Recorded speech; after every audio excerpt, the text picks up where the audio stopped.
Hello, everybody, and welcome to another Fuel the Conversation, a podcast for fuel people by fuel people. I am Freddie Riddler, and joined with me at every single podcast is one of the next generational owners at RCC. Really excited to be talking about this story, but that's for another podcast. Kyle Sheehan, how are you doing today? I'm doing really good, Freddie. Thanks for the introduction. Thanks for getting our slogan right. I know it happens. They don't see the edited version of this, different podcast. So, Kyle, who do we have today joining us on Fuel the Conversation podcast? We have a long-term RCC friend and consider him a family member, Dustin with Feeling Gas. Dustin, thanks for joining us today. Oh, very, very excited, guys. Thanks for having me. And yeah, like you say, we've been doing business with RCC for quite a long time, since I was in diapers. So very excited to talk to you guys and chat propane a little bit. All right, Dustin. So, quick intro. Who are you? What do you do? And where do you do it at? Yeah, so Dustin Shafer, we're in Phelan, California, which is a small rural area down here in Southern California. Founder of Phelan Gas Company, small retailer. We operate in about a 100-mile radius, about 4,000 residential customers, kind of across San Bernardino County. Like I say, 15 years in, and yeah, looking forward to another 15 years with a whole new look from the first 15, thanks to RCC and all the technology and stuff you guys have been putting together for us. So yeah, that's me.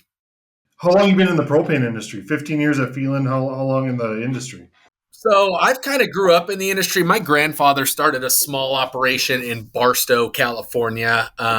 Just kind of randomly got into the business himself. So I've basically been in the industry since as long as I can remember. I would work for him in the summer, whether it be painting tanks or going out with the bobtail drivers. And then as I kind of got a little older, started doing sales for him, learning the business side of it. And then when I was 21, started my own deal over here in Phelan. So propane has been my life forever. I always say if something happened here, I really have no other skills. I'm in it forever now, one way or another. I love it. And being in the industry for so long, and the reason why we have you on the podcast today, Dustin, and thank you for being here with us, is technology.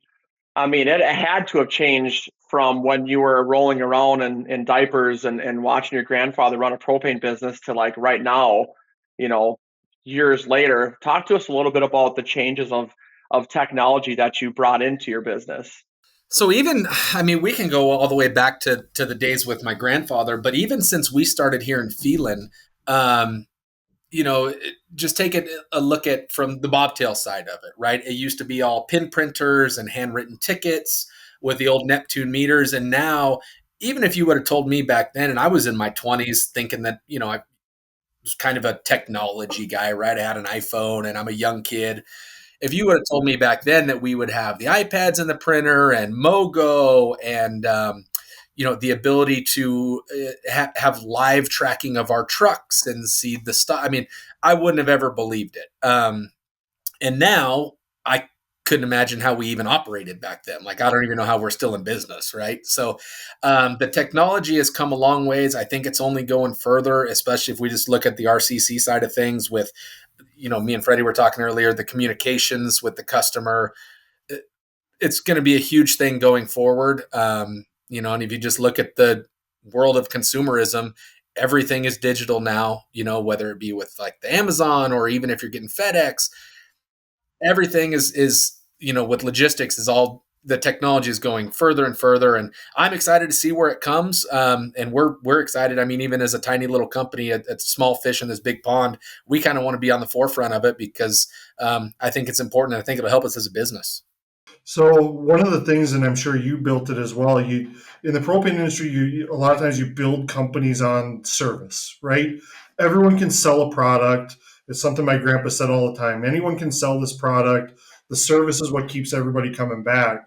How do you feel like technology has played into your history of offering a service to your customers? At the same time, how have you embraced the personal touches that came with those old forms of technology and old forms of, I'm not going to say old, The classics, right? The Old. pick up the phone, call the person, you're going to come into the office. I'm going to set your account up all right here. Have you fill this piece of paper out? How have you embraced that touch of service with the touch of technology that's coming in? So I'll tell you, I think you said it great, and especially in the propane industry, you have to sell service and you have to sell your reliability and your reputation, because at the end of the day, we all sell the same product. It all comes out of the same hole. My propane is no better than the guy down the street or the guy in the next county. It's all the same. So what do you got? You got your service and your offerings. And I will say that one of the reasons we're still growing in our area is because we are on the forefront of technology. A lot of it from you guys. We have the mobile app. We offer monitors. We offer auto payments. We offer text. The morning of your delivery, after your delivery's been made. And because of all that technology, I think we're growing because there's a lot of these companies, and I don't want to call them old or dinosaur companies, who, they're just kind of stuck in the ways and they think it's all, we don't want to change it and we don't need to do this. And where reality is the consumer is changing. And people want those technology. They want to just be able to jump on an app and pay their bill. They don't want to have, we used to think, hey, it's awesome. You can come into our office and have a cup of coffee and pay your bill. They're too busy for that. They want to get on their app, pay their bill, send me an email, and I'm gone. So yeah, we are embracing it. To me, sometimes it feels a little disingenuous. We always used to like to call our customers, when they got a delivery or it was time, and that we were offering a good service. Well, now some customers, they don't want it. They don't want to hear from me. Send me a text. Tell me when you're coming and leave me alone. I got stuff to do, man. So yes, we're embracing it. It's hard. And we are listening to the consumer too. I mean, it's nice to send out surveys and stuff. And I would say most people, are embracing as a consumer the technology, and a lot of the old stuff that we used to think was good customer service, hand to hand, face to face. Unfortunately, it is kind of dying off a little bit. And you got to, as a business owner, you got to run with what the consumer wants. Do you think that change is because of the younger generation? It's got to be, right? Me and Kyle were talking before we started here. I know myself personally as a consumer, like when my pest control guy is going to come to the house and spray, I don't want him to call me and tell me he's coming. Send me a text or an email with what time the gate needs to be open and leave me alone, man. I got stuff to do.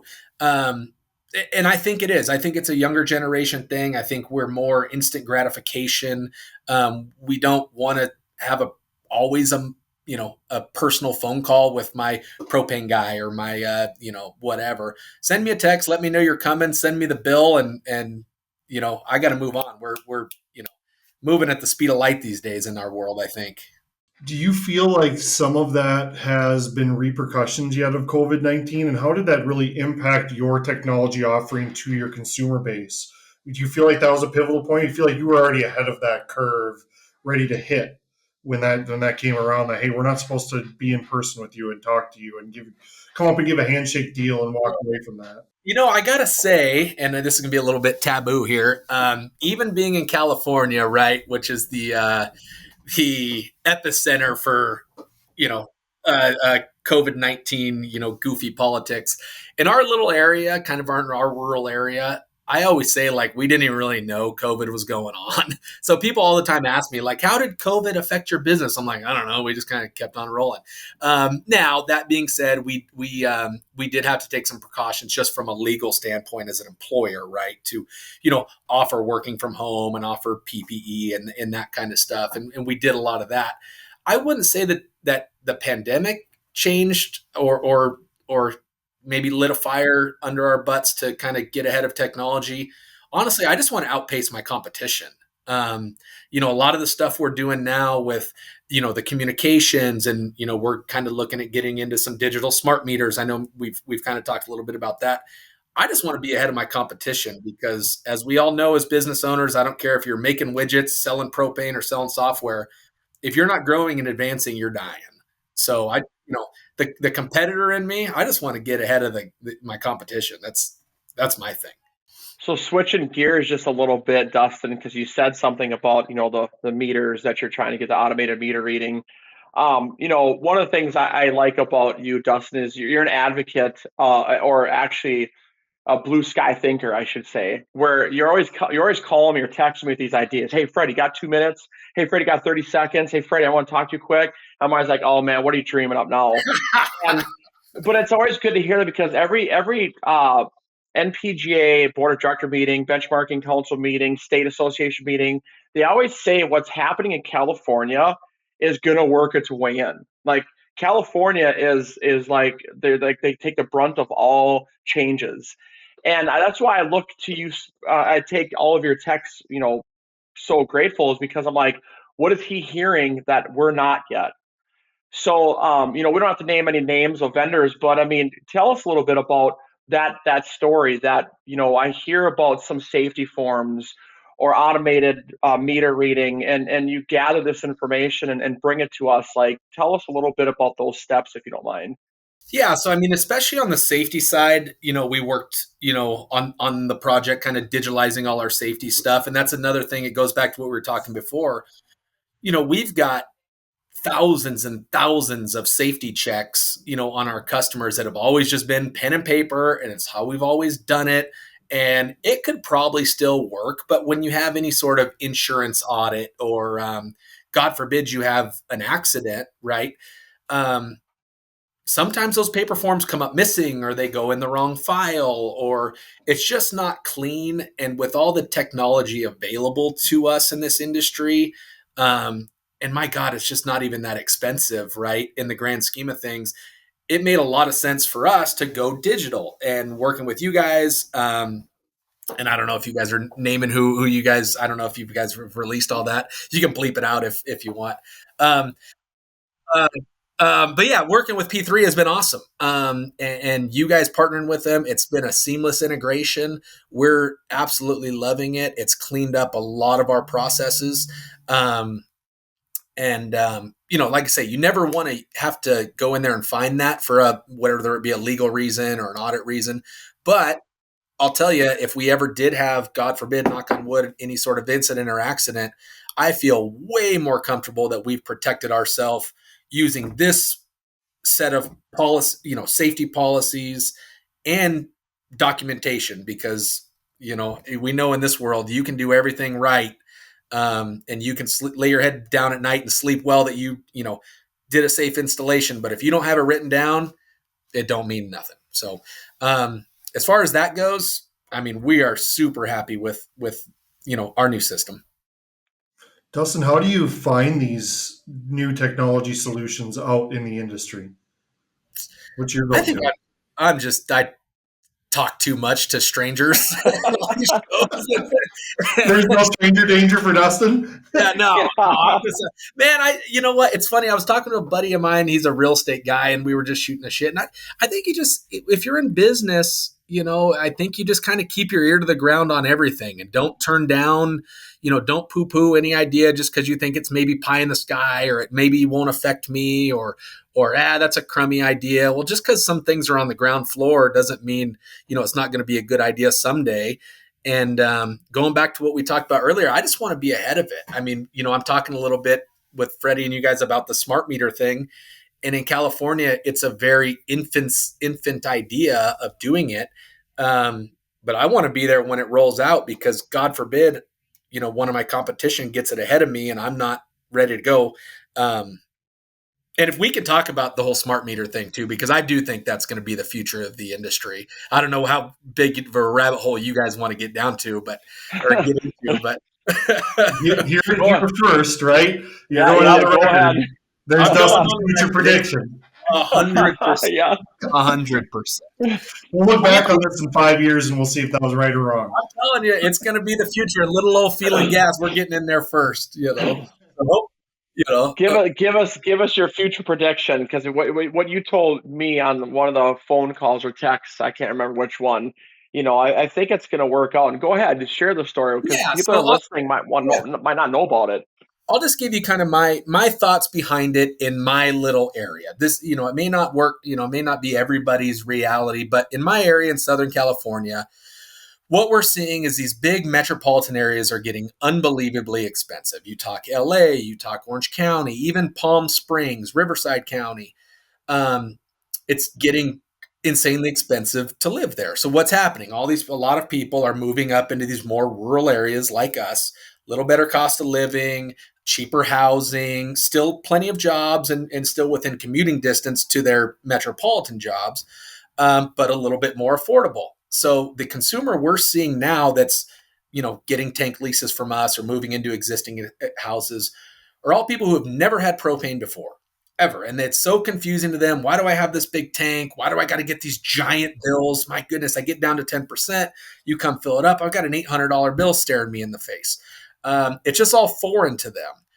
So my thought is once these smart meters kind of get out in the market and they're reliable, you simply put it on the low pressure side of the system, and the consumer now you've turned it into a natural gas bill for them. They just get a bill on the first of the month. Hey, last month I used X amount of cubic feet. Awesome. Send the check. Next month, over and over and over and over again. And now we've basically turned their system into a natural gas bill. We can use our existing tanks in the field as storage. I don't have to buy 30,000 gallon tanks left and right. I can use my tanks that I've already spent, blank amount of money on and use those as storage in the field, fill them in the summertime when gas is cheap. And the consumer is going to absolutely love it. That's my kind of Cliff Notes version of why I think it's important. And, they tried this back in the day. Meters were hot back in the day, but the problem was you had to send a guy out there every month to read it, right? And overhead. Now, these things, slap them on there, goes through the cloud. You guys do what you do with it. It spits them out of bills. I think it's the future of propane billing. So Dustin, you really do embrace that new technology. I'm not going to say high risk, but there's a risk to that. And a lot of the conversations that Freddie and RCC and staff members of RCC have with people in the industry, that's a big fear. That's a big cliff to try and just jump off of. If you could give one piece of advice, because you mentioned it before with one of the other interfaces, that there is a cost associated with it. And technology and vendors out there, everyone needs to put bread on their table too. So there's costs that come along with these. What's your one piece of advice when people are looking at that? And maybe let's just go for, I'm one of the old school people. My pen and paper works really well for me. I don't want to adopt the technology because that's just one more thing I have to pay for out there when I have pen and paper. And it's a scary, scary thing to do. What's your word of advice out there for those people? So here you go. It's very simple to me. Scared money don't make money. Okay, let's start there. Every one of us business owners, when we started our companies, took a risk, and we took a big risk to start a business. And back then, it was just buying the Neptune pin printer meter, and it was buying the bobtail that had the old freaking, what was the big midcom, looked like a damn. It looked like a mini fridge in the middle of your bobtail, right? That was new technology. And you go, gosh, why do I need this? I could just handwrite the ticket and it'll be fine. Same thing when you got your first PC and it was Windows 98. And, I don't need this. The typewriter's fine. There's always risk to everything. And when we started our businesses, we were taking risk. And the risk paid off. And now that things are, once you get to a certain point in business, you're right. It is so easy just to say, you know what, we're good. We've got a good revenue. We've got a good customer base. We're making some money. It's cool. Let's just slow her down. Well, I got news for you that, in my opinion, I don't care what industry you're in, once you slow down, you're dying because there's somebody else behind you that may not be quite as established as you, but once he gets to you, he's going to keep on going and you're going to get run over. So that's just my philosophy in business is the minute you kind of rest on your laurels and get comfy, it's like the boxer, right? Once that boxer sleeps in silk sheets the first time, he don't want to run those 4 miles. And then he eventually gets knocked out, So I don't know. That's just my philosophy on it. You got to just keep moving forward. And you're right. With risk, sometimes you screw up and you make a bad call and maybe it doesn't work out. And then you just learn from that and you move on and go a different direction, take a different path. Scared money don't make money. I wrote that down. That's brilliant, man. Make that the title of this podcast for today. Yep, we might do that. We might do that. That's awesome, man. So I gotta ask because I love your thinking. I'm the same way, Dustin. Like I just love ideas. I see opportunity and I just go after it. And it's just I don't want to be grounded, right? And you just want to go take these risks because you're super passionate about something. But I got to ask because I remember having conversations with you, and we have all these great ideas. And then I forgot what topic it was at the time. It was like a year ago, maybe a year and a half ago. And I call your office, and I'm talking to the actual worker bees there, and they're like, "Oh, great. What is Dustin doing now?" I'm like, so my question to you is, how do you introduce new technology to your own staff? Because you can see these things like the smart meter, right? Or the P3 forms. I mean, there had to be some work that had to be done back at the office. Like it was a great idea to get this all moving forward, but someone still has to do the work. So So, how do you keep your staff on board with this? and that is the challenge to me because, and I'll use P3 as an example. One of my techs was on vacation. And then we have another tech that's training. And so I went out with him to go kind of onboard him a little bit while one of my guys is on vacation. And I got to say, sometimes using the technology that I think is this greatest thing, I'm like, God dang, I don't even know how to work this freaking thing. How do you log in? I'm calling him while he's on vacation. I'm like, how do you log into that thing we just said that we were going to do?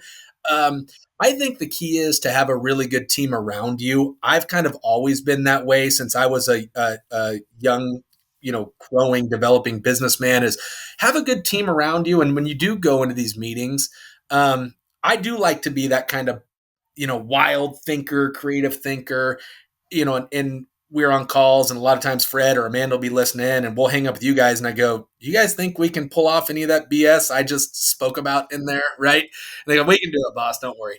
But to answer your question, I think slowly that's the hard part with me is I'm such a go-getter and fast. The reality of the situation is when you're introducing some of this stuff, you got to do it slowly, and expect there to be okay with there being a learning curve. And I know that like even our techs, when we started with P3, they couldn't stand it at first because it's new and it takes a little longer. They had their handwritten stuff dialed in and maybe they can do a safety check in 45 minutes. Whereas now it's a whole new system of documentation. It might take them 90 minutes and that's frustrating. But what we've learned is, and I think we're probably 6 months into this, I was talking to Fred when he got back and I go, hey, how you liking P3? He goes, love it now. Love it. So all this stuff, and regardless of what you're implementing, I mean, DM, another one, when we went to the full DM suite and got away from prep and approve and just dove right into it. The first month, the girls wanted to throw me out of the building. They couldn't stand it. And now, you go in there and ask them and they go, yeah, I don't know how we ever did it the old way, so slowly, patience, it's hard, but this is business, right? It's like, you don't want to get comfortable. You got to leave the cave, kill something and drag it home every once in a while. You don't want to get too comfortable. That's awesome. It's amazing how technology has become such an integral part of our businesses and something that's hard to embrace, but at the same point, once you do, you can't get it away. Me and Freddie have heard this numerous times of that's our biggest success story. We walked in, we put a Mogo unit into a guy that still uses a flip phone, doesn't even have a tablet at home, doesn't have a smart TV, still likes the big tube with cable. And 60 days later, you call that person back, he goes, you can't pry it from my hands right now. And I think we've seen that as a society, even that when the internet goes down, we can't even get flights off the ground anymore. Like it's become such an integral part of our businesses, of our lives, that we don't even realize it until it's taken away, how much that dictates our day. And yep, there's the frustrations through the day, frustrations implementing something new, but in the end, we can't survive without it. Well, and I think you guys do a great job too. And listen, the propane business is still a relationship business. And that is the one thing, one of the risks of becoming so technology oriented is when S hits the fan, right? You got to have somebody to call like, hey, it's December, 2 days before Christmas. Our Mogos tablets are just not working. having a relationship with a good software company like RCC, where we know that it might be 6 a.m., we're going to get a hold of somebody in the next hour and they're going to be working on it. Like, you guys know we're busy and we need this. We can't fix it. We got to rely on you guys. So having a good partner when you do these things, I think is important, because if you don't, you're right. We're so based. I mean, trucks will just be sitting in the yard, and we all know in this business, when it's humping, you can't be sitting in the yard, so you got to have good partners. That's your lifeblood. You don't want those sitting around. That's what, couple $1,000 a day just sitting in your yard. That's right. Yeah. So I kind of have a fun question for you. Okay. With the new baby, what technology would you never get rid of with the new baby? I'm asking personally too. I got a 6-month-old, so I need to know what technology I'm missing in my life right now. So here's the deal: new parent, and we got started a little later in life. So I'm 36. There's just things they don't tell you when you leave. And I will say, I consider myself to be a pretty responsible guy. And I think I got my life at least halfway together. Some of the people would, if they see me late night at a convention or something, might disagree. But I'll tell you, the thing that has saved our bacon is, you guys ever used a sound machine? The little white noise machines. There's my technology that you couldn't pry that thing out of my hands, because if you I use that as an adult. It might come on vacation with me now, because that little sound machine. There's my one piece of technology you couldn't. To any new parent out there, that thing is a lifesaver for getting those darn kids to sleep. So 100%. My wife suffers from extreme anxiety, so we got the Owlet Dream Sock. If you've ever look at that thing, it's a little sock that goes on your baby's foot, and it reads their heart monitor all night long, their heartbeat all night long, tells you if they're getting enough oxygen, and then if they start squiggling around too much, it warns you. It says, hey, your baby's awake, go and check. That's one that it's still on our baby's foot at 6 months, and I don't think if I took that away, my wife would throw me out of the window. So I'm going to have to look into that. That's a good one. Can I get one for myself? Do they make an adult size version? I'm sure you can make it an adult size. You just need a big enough sock to put on. The watch. These smart watches or rings you can get now do all that. I know. It's so unreal. It's so good. It's so good. Yeah. Thank you so much, Dustin. Congrats on the new baby, and Freddie has something too. I got one more thing too. Okay. I had the pleasure of golfing with Dustin last year in Orlando, and I follow him on Facebook. And you were just at Pebble Beach, right? Yeah, we were up in Pebble Beach. How'd you like it? Was that your first time? We were up there one time before, but this was actually my first trip with like a big group of like my buddies. Best, coolest piece of property on the land. Anybody that's a golfer, you got to go. I mean, it's just the best. It's beautiful.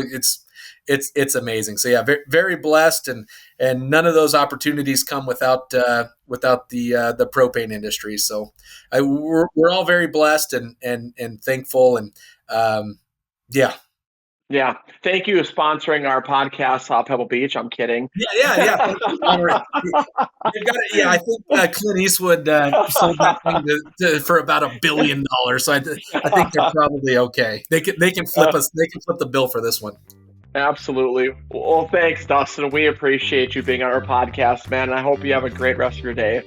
Thank you for joining Kyle and Freddie's podcast, Fuel the Conversation. A podcast for fuel people, by fuel people. We really hope you enjoyed today's topics and you found them interesting, and we hope that you pulled some value out of our conversation today. To hear more podcasts from Kyle, myself, and special guests, you can catch us on Spotify, Amazon Music, or the iTunes Store. To find out more information on RCC, you can visit our website, www.rccbi.com. You can also find us on Facebook under Rural Computer Consultants, also under LinkedIn under Rural Computer Consultants, or go ahead and give us a follow on Twitter at RCCInc79. If you'd like to contact us directly, email us at sales@rccbi.com. This is Kyle signing off. And this is Freddie. Until next time.